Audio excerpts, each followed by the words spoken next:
Let's talk about something that a lot of freelancers actually avoid. Yeah, I'm talking about profit margin.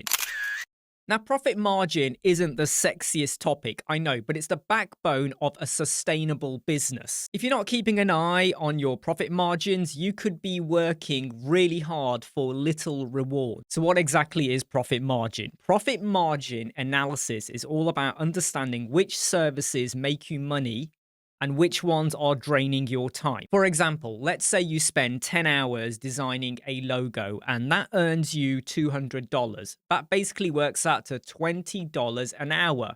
That's not terrible, but it's not great either. Okay, that's kind of like what I would call low value return. Now let's compare that to a website redesign that takes 20 hours. So not 10 hours, 20 hours, but you're earning $2,000.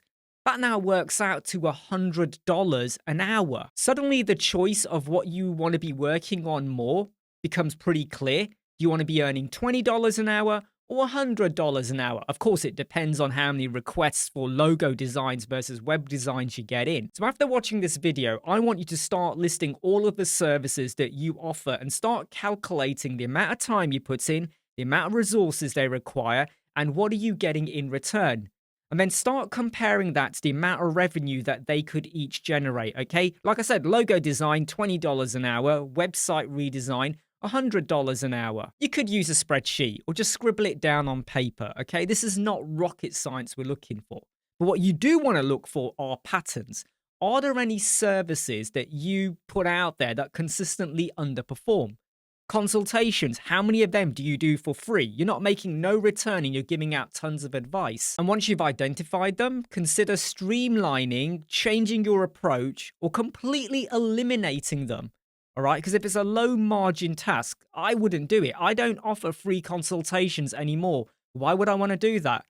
But on the flip side, identify your high margin services and focus more on promoting them.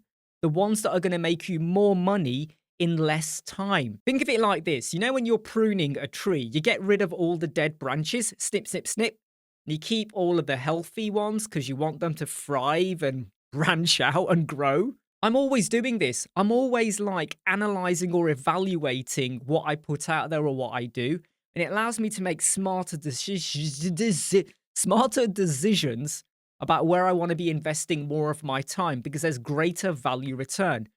This is a straightforward way to boost your profitability without actually working harder. Because again, you're doing all of this stuff, right? You're just evaluating what you get back. All right. This isn't going to cost you any more time. Well, probably a little bit of time, but it's not going to cost you money to evaluate. So go on, grab a cup of coffee, grab your Pepsi Max, grab a bit of paper. I was about to say spit of paper. Grab a bit of paper and start crunching those numbers. At the end of the day, your bank account will thank you.